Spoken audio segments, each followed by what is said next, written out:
아멘. 오늘 아침 저희들에게 주시는 복된 하나님의 말씀은 누가복음 8장 1절부터 3절입니다. 누가복음 8장 1절부터 3절까지의 말씀을 봉독해 드립니다. 하나님의 말씀입니다.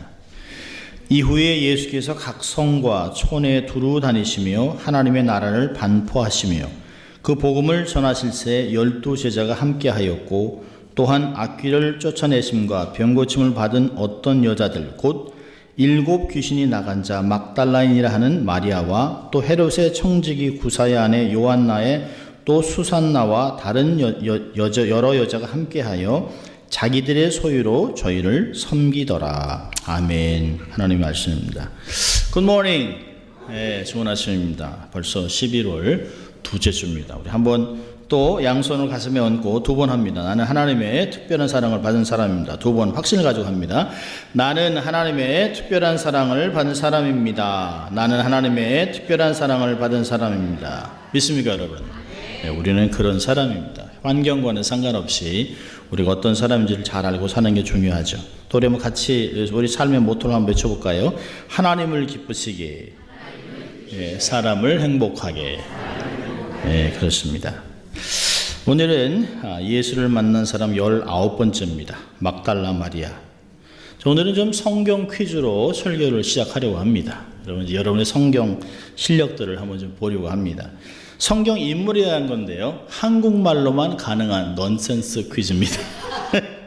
잘 들어보시고 답을 말해보시기 바랍니다. 신구약을 다 포함한 거예요. 아주 중요한 일. 자, 7개만 뽑았는데 1번. 성경 인물 중 시험만 치르면 모두 만점을 받는 사람은?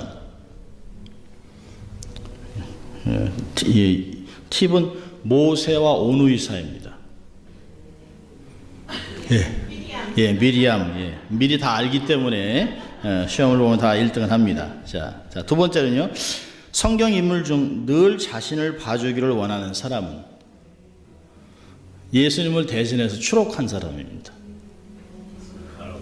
바라바, 나만 바라봐, 이 바라바입니다. 자, 세 번째는요. 성경 인물 중 귀가 제일 밝은 사람은? 이 사람 앞에서는 좀 비밀을 잘 지켜야 합니다.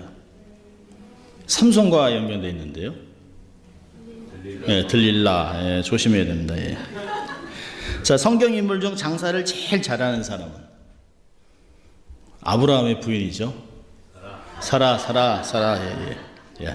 자, 그 반대로요. 성경 인물 중에서 제일 장사를 제일 못하는 사람은? 늘 소극적이에요. 세례요한의 아버지인데요, 이름이 사가랴. 물건을 사가랴. 자, 12 제자 중에서 가정주, 엄마와 가장 친한 제자는? 부엌과 관련되어 있습니다. 도마입니다. 도마. 마지막으로 성경에서 가장 욕심이 많고 거지 근성을 가진 사람. 막달라 마리아. 자, 오늘은 이 막달라 마리아를 주제로 말씀을 나누려고 합니다. 이 막달라 마리아는 오늘 본문에도 그랬습니다. 7 귀신 들렸다가 회복됐어요. 그리고 자기의 소유를 가지고 예수를 섬기다가 부활의 첫 증인이 된 그 여인의 아름다운 이야기입니다. 사실 우리가 지금까지 한 18번의 예수를 만난 사람들을 보면서 대개 그 삶의 현장에서 예수님께 자기의 믿음을 고백하고 그 현장에서 고침을 받았던 이야기들이 나와 있습니다. 그렇지만 그 후에 그들의 삶을 구체적으로 기록한 건 많지 않습니다. 우리가 많이 학문적으로 찾아내야 삭개오가 마띠였다라고 하는 것은 역사서를 읽어봐야만 알 수 있는 것들이에요. 자, 오늘의 말씀은 막달라 마리아는 현장에서 회복되었던 이야기는 없어요. 그러나 그가 회복되고 삶이 어떻게 변화됐는가를 간증하고 있습니다. 사실 어떻게 주님을 만났는지는 기억되진 않지만 그 만남 후에 나타남이 아주 감동적입니다. 사실 역사적으로 가장 많이 오해된 사람이 막달라 마리아입니다. 막달라 마리아 그러면 부정한 여인 이렇게 생각을 합니다. 많은 기독교인들이 막달라 마리아를 창녀로 생각합니다. 그리고 그렇게 설교도 하고, 저도 어릴 때 많은 설교를 들었어요. 그냥 그런 줄 알았습니다. 근데 그런 연구를 특별히 5세기부터 1400년 동안 카톨릭 교회가 그렇게 가르쳤어요. 그래서 많은 오해도 있었는데요. 특별히 우리가 보면 막달라 마리아를 누가복음 7장에 나오는 바리새인 시몬의 집에서 예수의 발에 향유를 부은 여인이라고 생각합니다. 그렇지 않죠. 우리가 이미 봤던 내용입니다. 특별히 찬송가 346장은 이렇게 불러요. 우리가 값비싼 향유를 주께 드린 막달라 마리아 본받아서. 잘못된 것이죠. 우리가 찬양을 하면서도 잘못된지 전혀 모르고 부르는 것이에요. 이 가사를 지었던 1889년에 에드윈 폰드 파크라는 사람은 아마 그런 잘못된 개념을 갖고 가사를 쓴 것 같습니다. 때로는 베다니 나사렛 동생 마리아와 혼동하기도 합니다. 그게 사실은 시몬의 집에서 향유를 부은 자의 여인을 창녀로 보았기 때문에 카톨릭에서는 중세부터는 아예 성경에서 논할 가치도 없는 여인이라고 생각을 했어요. 그러다가 1969년에 이것을 바티칸 공회에서 철회합니다. 왜냐하면 연구를 하다 보니까 그 여인이 아니에요. 특별히 수녀회에서 막달라 마리아가 쓴 복음서까지 나왔었어요. 그리고 초대교회의 여인의 사도 중에 아주 탁월한 여인이었다는 얘기를 합니다. 그래서 영화도 이렇게 보면 예수를 부인했던 베드로를 위로하는 사람도 막달라 마리아예요. 많은 사람에게 초대교회가 부흥할 때도 그 여인 중에 제일 앞섰던 사람 중에 하나가 막달라 마리아입니다. 그런 걸 보면 한 사람에 대한 잘못된 고정관념과 가르침이 교회의 오해를 많이 일으켰다는 것이에요. 사실 이 문제는 마리아 자체를 천하게 여기는 데서 오는 문제가 아니에요. 그리스도를 멸시하고 메시아를 인정하지 않으려고 하는, 그래서 메시아가 아닌 예수를 하나의 인간으로 몰고 가려고 하는 더 큰 문제가 있습니다. 여러분, 지저스 크라이스트 슈퍼스타라는 거 아시죠? 락으로 만든 그 뮤지컬인데요.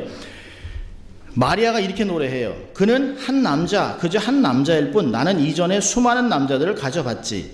모든 면에서 그도 그저 한 사람의 남자일 뿐. 마리아와 그리스의 관계를 그들은 유다의 불필요해서 이렇게 얘기합니다. 이상하고 신기한 일입니다. 당신 같은 분이 저딴 따위의 여자에게 시간을 낭비하다니. 그래요. 그녀는 사람을 즐겁게 하지요. 라고 막달라 마리아를 빗대서 사실 예수 그리스도를 조롱하는 것이에요. 여러분, 놀란 것은요, 지저스 크라이스트 슈퍼스타에서 각 역할을 사람들이 감당을 했잖아요. 예수를 담당했던 사람은 목사가 되어 있어요. 그런데 가룟 유다를 담당했던 사람들은 자살을 하거나 뉴에이지에 빠져 있습니다. 굉장히 영적인 것이에요. 여러분, 카잔 니콘스키의 소설을 영화한 그리스의 최후의 유혹, The Last Temptation of Christ. 몇 년 전에 이게 할리우드에서 영화를 만들고 나서 얼마나 엄청난 어려움을 당했는지 몰라요. 거기서 보면 그리스도가 창녀인 막달라와 결혼하는 것으로 그려지고 있습니다. 또 다빈치 코드, 댄 브라운이 쓴 다빈치 코드라는 소설에는 레오나르도 다빈치가 그린 최후의 만찬에 예수님 바로 옆에 여자가 앉아 있습니다. 그것이 막달라 마리아라는 것이에요. 이 다빈치 코드에서는 막달라 마리아를 통해서 그리스도가 자녀를 낳았다는 것이에요. 그리고 그 자녀들은 중세 프랑스의 메르봉드 왕조를 이뤘다고 얘기합니다. 참 어처구니 없는 이야기를 그대로 1400년 동안 우리가 받아들이고 사는 것이에요. 여러분, 막달라 마리아는 결코 창녀가 아닙니다. 사람들의 호기심을 자극하고 재미를 위해서 성경 외에 온갖 추측을 다 만들어냈습니다. 근데 그 만들어낸 모든 이야기는 성경에 있는 막달라 마리아와는 완전히 다른 이야기예요. 여러분, 성경을 우리가 이해할 때 성경에서 어떻게 기록했는가를 보는 게 아주 중요합니다. 성경에서 쓰여 있는 만큼만 이해할 필요가 있어요. 만약에 이 성경의 내용이 성경을 근거로 해서 성경의 전통을 가지고 2000년 동안 교회사에서 증명된 것이라면 가능해요. 그러나 가장 중요한 것은 성경이 기록한 만큼 가는 것이에요. 성경이 암묵하고 있으면 우리도 얘기 안 하는 것이에요. 성경이 가는 곳까지 가고 멈추는 곳에 멈추는 것이에요. 여러분, 성경은 어떻게 기록하고 있을까요? 막달라 마리아라고 이름이 등장하는 것은 사복음서에 오직 11번밖에 나타나지 않습니다. 제일 먼저 나타나는 것이 오늘 본문이에요. 여러분, 마리아의 이름이 사복음서 마지막 부분에 예수님의 죽음, 그 다음에 예수님의 무덤에 안치되는 것, 그 다음에 부활의 첫 증이 되는 것에 집중적으로 기록되어 있습니다. 오늘 본문은 막달라 마리아가 예수를 만나서 회복됐다는 걸 이야기하는 것이에요. 그리고 그가 그 삶을 가지고 예수님을 계속해서 섬겼다라고 하는 내용을 이야기하고 있습니다. 여러분, 막달라 마리아의 기록은 세 단계로 나눠집니다. 첫 번째로는 막달라 마리아의 치유와 온전한 헌신은 짧게 한 절로 오늘 본문에 나옵니다. 그녀가 자기의 소유로 예수를 섬겼더라. 그리고 두 번째로 예수님의 십자가에서 죽으심과 무덤에 안치한 것의 증언을 한 6번 정도 얘기합니다. 그리고 셋째, 부활의 첫 증인. 부활의 첫 증인으로 나타난 것을 사복음서 마태, 마가, 누가, 요한이 다 기록하고 있습니다. 여러분, 사복음서가 기록한다는 건 뭘까요? 그 여인의 삶이 얼마나 중요한지 얘기하는 것이에요. 여러분, 복음이 제대로 전파된 사회마다 남녀 평등을 이뤘습니다. 복음이 들어가지 않은 나라는 여자를 남자의 한 반 정도, 거의 숫자를 카운트하지 않았어요. 지금은 현대도 이슬람에서는 여자를 남자의 한 3분의 1 정도로 얘기합니다. 3사람의 증인이 필요한데요, 여자는 9명이 필요해요. 왜? 3분의 1밖에 안 되기 때문에. 그런데요, 예수 그리스도께서 막달라 마리아를 얼마나 중요하게 여겼는가를 사실은 오늘 성경에서 볼 수 있는 것이에요. 막달라 마리아는 중요한 인물입니다. 예수님의 구속사의 성경 기록에 아주 중요한 역할을 했던 여인입니다. 자, 첫 번째 성경 기록에서 첫 번째 단계가 뭐냐면 치유와 온전한 헌신입니다. 오늘 본문을 보면 막달라 마리아는 7 귀신이 들렸었습니다. 7이라는 숫자는 완전한 숫자예요. 삶이 얼마나 황폐했을까요? 아주 영적으로, 정신적으로 아주 심각한 상태에 있었다는 것을 이야기하는 것입니다. 이 막달라라고 하는 그것은 지역 이름입니다. 미그달이라고 하는 망대라고 하는 뜻을 갖고 있어요. 여러분, 제가 이제 속죄 넣어드렸습니다. 첫 페이지는 마리아, 성경에 나오는 마리아 5명. 그 다음에는 갈릴리 호수 지역에 디베레아에서 조금 위쪽에 있는 막달라, 왼쪽에 믹달이라고 하는 도시가 있습니다. 막달라는 망대라는 뜻을 가진 도시 이름인데요, 탈무드에 보면 이곳에는 염색, 직물공장, 생산 가공공장이 있었던 아주 부유한 도시였습니다. 지금은 멸망해서 없습니다. 도시 자체가 존재하지 않습니다. 예수님이 한 3년 반 동안의 공생의 사역 가운데 1년 반 정도를 갈릴리 호수를 중심으로 일하셨어요. 그래서 갈릴리 호수 지역을 보면 복음서에 굉장히 많이 등장을 합니다. 주로 그래서 가버나움을 예수님이 본 동네, 자기 홈타운이라고 얘기합니다. 갈릴리 지역을. 막달라 마리아는 이때 예수님에 의해서 치유받고 곧바로 자신의 삶을 헌신했을 것이에요. 여러분, 본문에 나와 있는 거 보면 몇몇 여자들과 함께 자신의 소유로 예수님의 일행을 섬긴 것으로 보면 이 막달라라는 지역이 아주 작은 도심에도 불구하고 그녀가 굉장히 좀 부유했다는 걸 알 수 있어요. 자신의 재물을 가지고 가난한 어부 출신들의 삶을 도왔다라고 하는 것이에요. 여러분, 이 부녀들 중에는 헤롯의 청지기, 구사의 아내 요한나라는 귀분도 있어요. 그리고 12사도의 어미들도 가세했습니다. 여러분, 예수님의 사역을 보면 초반부터 예수님의 사역의 핵심적인 역할을 많이 했던 사람이 대개가 여자들입니다. 지금도 선교사들의 반 이상이 다 여인들이에요. 그러면서도 변하지 않는 남존여비의 생각은 얼마나 비성서적인 것을 볼 수 있습니다. 우리들 안에도 특별히 한국적인 유교적인 생각을 그대로 갖고 있어요. 저도 여기서 40년을 삽니다마는 여기서 태어난 아이들도, 여기서 태어난 한국 아이들 2세, 3세마저도 여인들에 대해서 이렇게 함부로 취급하는 것들을 가끔 봐요. 성경은 그렇게 가르치지 않습니다. 예수님이 얼마나 여인들을 귀하게 보고 그들을 당신의 동역자로 삼았다는 것을 알 수 있어요. 여러분, 하나님은 남자, 여자를 가르지 않아요. 누구나 그분을 사랑하고 따라온 헌신된 자들을 제자로 삼았다는 걸 볼 수 있어요. 교회 사역에서도 남자, 여자를 차이를 두는 것은 그렇게 성서적인 것이 아닙니다. 언제나 막달라 마리아 이름은 여인들의 이름이 등장할 때 가장 첫 머리에 등장해요. 막달라 마리아. 그만큼 주님을 깊이 믿고 섬겼기 때문일 것입니다. 자, 두 번째 단계, 막달라 마리아 이름은 십자가와 그 예수님의 죽음, 그리고 그 무덤에 안치되는 것의 증인으로 등장을 합니다. 마태복음 27장, 마가복음 15장, 요한복음 19장, 이게 전부 뒷부분에 있어요. 그러니까 막달라 마리아 이름이 누가복음 8장에서 등장을 한 후에 아마 지속적으로 계속 됐겠죠. 그리고 복음서의 마지막 부분, 주님의 십자가 처형과 무덤에 안치되는 시간에 다시 등장합니다. 여러분, 이때가 어느 때일까요? 가룟 유다는 예수님을 배반하고 은 30에 예수를 팔았어요. 그리고 양심의 가책을 받아서 목매달아 죽습니다. 그래서 떨어져서 찔려서 창자가 밖으로 나와 비참하게 죽습니다. 예수님의 수제자라고 하는 베드로는요, 예수님을 3번 부인하고 다시 나는 고기 잡으러 간다. 나머지 예수님의 12제자라고 생각했던 남자 제자들은 다 베드로를 따라서 다 디베라 바다로 고기 잡으러 갔어요. 다 자기의 목숨이 두려워서 다 도망갔습니다. 이런 때에 막달라 마리아, 여인들의 모습이 예수님의 십자가 앞에 나타납니다. 얼마나 대비적이에요. 사실 남자들이 가끔 이렇게 힘센 척하고 이렇게 하지만 사실은 겁쟁이들이에요.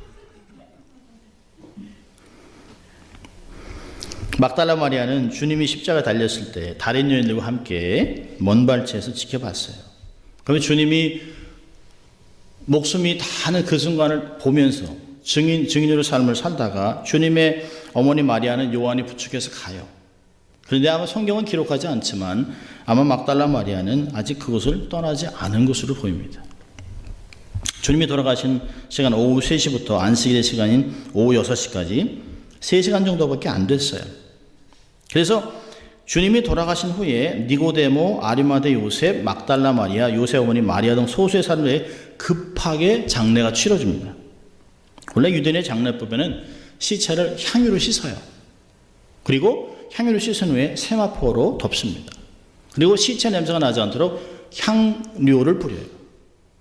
그런데 예수님의 시체를 사실 시간이 없어서 향유로 씻을 시간이 없었어요.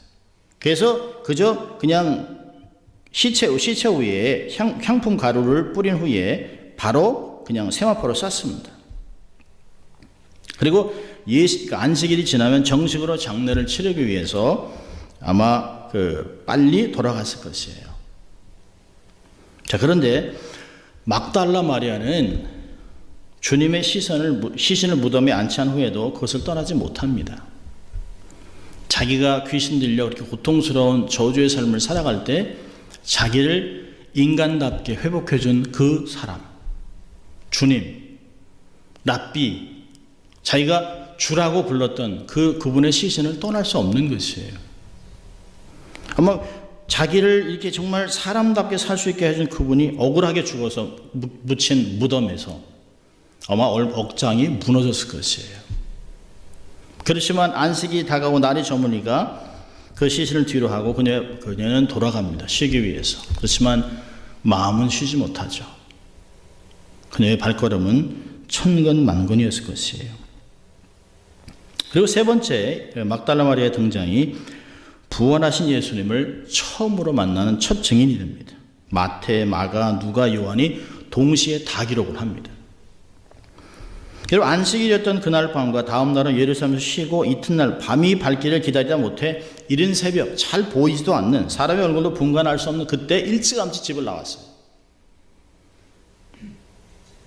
이미 무덤이 어디 있는 것을 알기 때문에 무덤으로 향했습니다. 그런데 돌이 굴려져 있어요. 그리고 놀라서 봤는데 아무도 없어요. 깜짝 놀라서 달려가서 요한과 베드로에게 얘기합니다. 그러니까 요한과 베드로가 놀라서 달려왔죠. 그런데 베드로가 성격이 급하니까 휙 들어갔어요. 근데 아무도 없어요. 그래서 베드로와 요한이 돌아갑니다. 자기의 삶을 획기적으로 변화시켜주고 자기를 사람 대접 해주고 정말 가깝게 되신 예수님을 생각하니까 마음이 막 찢어지는 것이에요. 어쩔 줄 모르는 거예요. 그래서 너무 기가 막혀서 울고 있습니다. 무덤 밖에 서서 울고 있어요. 그래서 몸을 굽혀 무덤 속을 들여봤다라고 하는데 그곳에 흰옷 입은 두 천사가 있습니다. 그러면서 왜 우냐고 물어봅니다. 그러니까 동산직인 줄 알고 주님의 시체가 어디 있는지 알려주십시오. 시체를 알려주면 자기가 어떻게 가지고 가겠다는 것이에요. 간이 아픈 여인의 몸으로. 정말 시체 엎드려 눈물이라도 마냥 쏟고 싶은 심정이겠죠. 그런데 주님이 부활하셔 뒤에 서 계세요. 그리고 부릅니다. 마리아야. 이때 돌아서서 라비어라고 합니다. 라비어. 얼마나 기가 막힌 감동의 소리입니까? 부활의 첫 증인으로 예수님은 막달라 마리아를 택하셨어요. 그에게 자기의 삶을 드러내셨습니다. 그리고 그렇게 다정하게 마리아야 라고 부릅니다. 마리아의 눈이 열리고 그분이 주님인 줄 알아요. 그리고 그를 붙잡습니다. 성경에는 얘기합니다. 나를 붙잡지 말아라. 근데 원문으로 보면 야 아무도 나를 안 만졌는데 너만 만지면 어떡하니? 그런 뜻이 아니에요. 이 헬라 본문을 보면 나를 잡고 늘어지지 말아라. 그 얘기는 뭘까요? 내가 가야 성령님이 오지 않겠니? 그 얘기예요. 구속사역을 다 이뤄야 된다는 것입니다. 그러니까 내가 내 후에 올 것들을 기대하라는 것이에요. 기가 막힌 말. 그러니까 이미 붙잡았어요. 막달라 마리아는 예수님이 손대지 마라고 한 게 아니에요. 이미 자기를 붙잡고 늘어지고 있습니다. 얼마나 보고 싶었던 주님이겠습니까? 붙잡고 늘어지는 거죠. 그러니까 do not cling unto me. 그 얘기하는 것이에요. 내가 가야 된다. 마리아는 부활하신 주님의 첫 증언자가 됐습니다. 평생 막달라 마리아는 잊을 수 없는 거죠. 여러분, 막달라 마리아가 첫 증인이 됐다는 것은 이거 상당한 이야기예요. 그 당시에 증인이 될 수 없는 부류가 4사람이 있습니다. 첫째로는 이방인, 그 다음에 세리, 그 다음에 부정한 자들, 천형을 받은 사람, 문둥병 이런 사람. 네 번째가 여자입니다. 여자. 여러분, 여인이 랍비 앞에 무릎에 와서 말씀 듣는다는 것은 상상을 못한 일들이에요. 그런데 마리아가 앞에 와서 말씀을 듣잖아요. 예수님은 문화의 어떤 부분들을 다시 회복하시고 새롭게 가르쳤던 부분들이 굉장히 많이 있습니다. 예수님께서 최초로 여자에게 부활하신 것을 드러낸 것은 아주 혁명적인 일입니다. 혁명적인 일이에요. 그리고 부활하신 예수님께서 그녀에게 주신 사명이 뭘까요? 가서 알리라는 것이에요. 다른 제자들에게 알려라. 자, 이 말씀 보고 두 가지만 우리가 삶에서 교훈을 하려고 하는데요. 첫째로 믿음은 끝까지 가는 거예요. 끝까지. 여러분, 신앙생활 하다가 식어지기도 하고 세상에 기웃거리다가 결국은 세상으로 돌아간 사람이 굉장히 많아요. 여러분, 바울이 주를 따르다가 세상으로 돌아간 자들 이렇게 거론합니다. 디모데후서 4장 10절을 보면 대만은 이 세상을 사랑하여 나를 버리고 데살로니가를 갖고 그레스게는 갈라디아로, 디도는 달마디아로 갔다. 얼마나 참담한 심정으로 얘기를 할까요? 여러분, 세상이 주는 편안함, 쾌락, 재미 등을 적극적으로 쫓아가는 사람들이 있어요. 어떤 사람들은 세상에서 주는 어려움, 불이익, 경제적인 어려움 이런 걸 견디다 못해 믿음을 포기하는 자들도 있습니다. 어떤 사람은 진리를 오해하고 잘못된 것을 추구하다가 이단에 빠진 사람도 있습니다. 동양 철학에 심취됐다가 결국에는 삭발하고 중이 된 목사도 있어요. 이들의 특징은 뭘까요? 믿음에 견고한 뿌리가 없다는 것이에요. 여러분, 뿌리는 세상에서 보이지 않습니다. 여러분, 너무 드러나는 것에 치중하려고 하지 마세요. 여러분, 나무의 가장 중요한 것은 뿌리에 있습니다. 수십 년 된 나무도 뿌리가 약하면 넘어져요. 우리는 가끔 보면 바람이 많이 부는 날 보면 나무가 통 쓰러진 게 있어요. 엄청나게 큰 나무인데요, 뿌리가 썩었어요. 뿌리가 약해요. 뿌리가 짧아요. 여러분, 우리의 정말 실제 모습은 보이지 않는 데 있습니다. 그래서 골로새서 너희의 뿌리를 그리스도께 깊게 내리고라고 얘기를 합니다. 세상에 보이지 않는 뿌리가 없으니까 세상에서 직격탄을 맞는 거예요.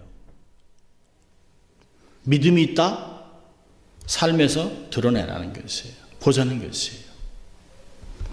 여러분, 믿음을 끝까지 유지하기 위해서는 어떤 게 필요할까요? 첫째로는 수시로 자신의 내면을 성찰할 필요가 있어요. 자신의 삶의 방향성이라든지 믿음이라든지 헌신의 척도라든지 신앙의 수준들을 자꾸 돌아봐야 돼요. 자기를 돌아볼 필요가 있어요. 우리가 늘 금요일날 지금 계속 보고 있는 말씀이 뭘까요? 너희가 스스로 믿음에 있는가 스스로 확증하라는 것이에요. 고린도후서 13장 5절에 얘기를 합니다. 믿음을 끝까지 유지하기 위해 두 번째로는요, 신앙의 권태기를 이겨내야 됩니다. 왜 권태기가 올까요? 인간적인 생각으로 세상과 비교하기 때문에 그렇습니다. 더 이상 자극이 없어요. 더 이상 흥분되지 않아요. 더 이상 감동이 없어요. 그거는 세상이 바뀐 게 아니에요. 내가 잘못된 거예요. 내가.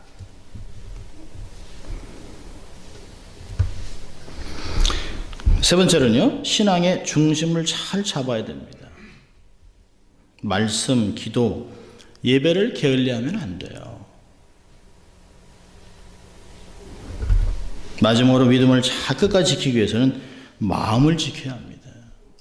잠언서에서 4장 23절에 무릇 지킬 만 중에 마음을 지켜 이에 생명의 근원이 남이니라. 마음을 관리 못해서 말을 툭 던지잖아요. 마음을 관리 못해서 가지 말아야 될 곳에 가잖아요. 친구들 따라 강남 가는 것이에요. 가끔 그래요. 친구 따라 강남 가지. 내가 안 가면 그만이에요. 안 가면. 친구가 가자니까 노 하면 되잖아요. 친구 버리면 되잖아요. 근데 우린 그러지 않아요.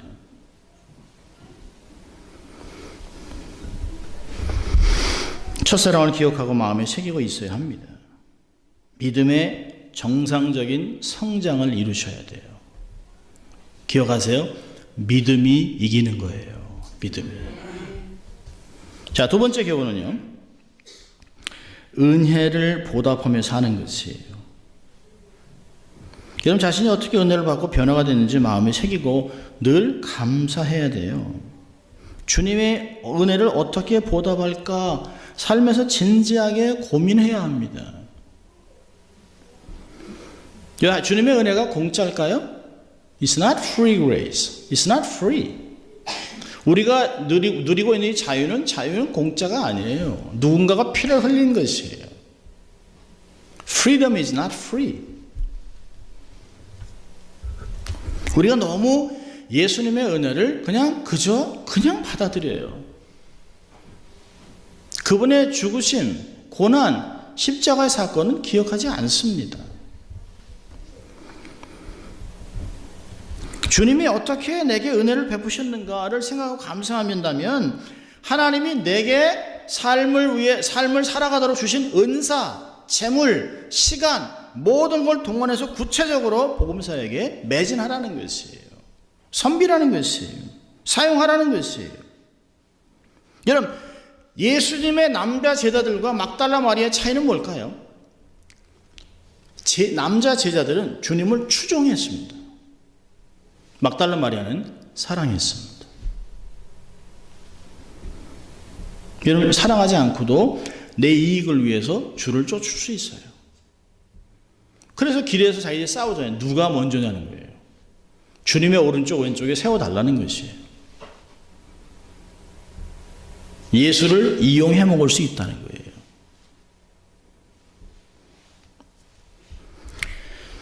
예수를 진심으로 사랑했던 그 사랑이 마지막까지 목숨 걸고 현장에 있게 한 것이에요.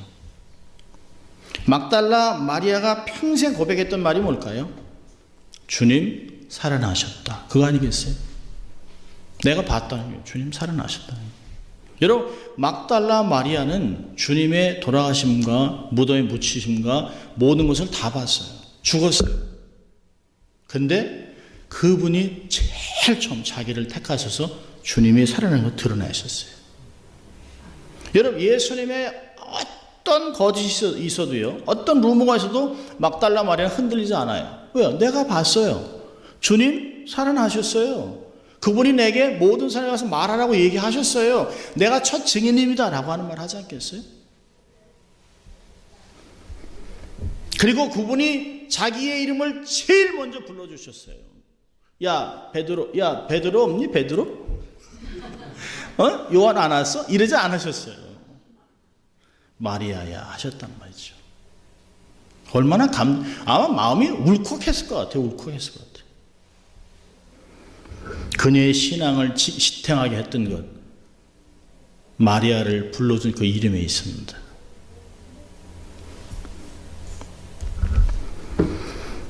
주님의 은혜를 어떻게 보답할까요?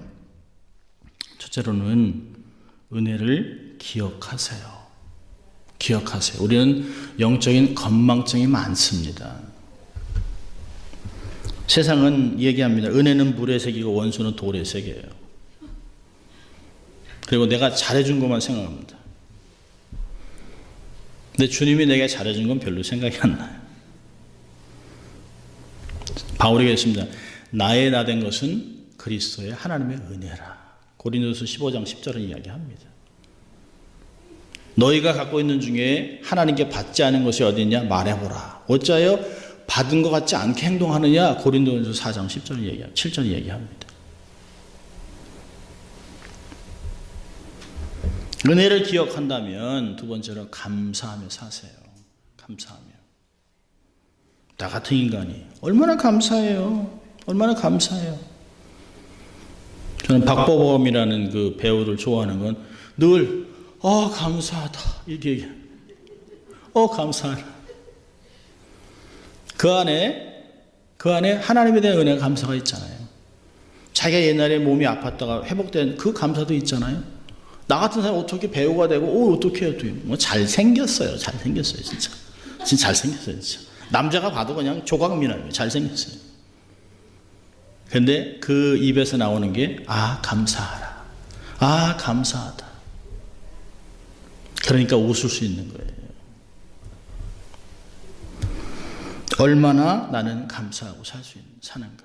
여러분, 감사는 주는 것이에요. Thanksgiving. 그렇잖아요? 주는 거예요. 주는 거. 세 번째는요.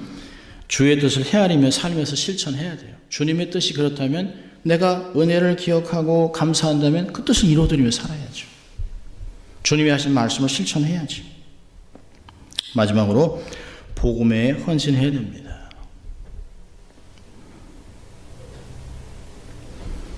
세상엔 두 종류의 사람밖에 없어요. 복음을 들은 사람하고 복음을 들을 사람하고. 우리가 복음을 전해야 되는 것이에요. 소유를 드리세요. 물질을 드리세요. 재능을 드리세요. 시간, 말로만 하지 마세요. 시편 116편 12절 보면 여호와께서 내게 주신 모든 은혜를 무엇으로 보답할꼬. 이게 우리의 삶이 됩니다. 여러분, 우리는 하나님께 너무 많이 드릴 수 없어요. We cannot outgrow our God. 하나님께 너무 많이 드렸어. 너무 많이 드린 것 같아. 어떻게 그럴 수가 있겠어요? 그렇지 않아요. 내 삶을 다 드린 듯 무엇이 아깝겠습니까?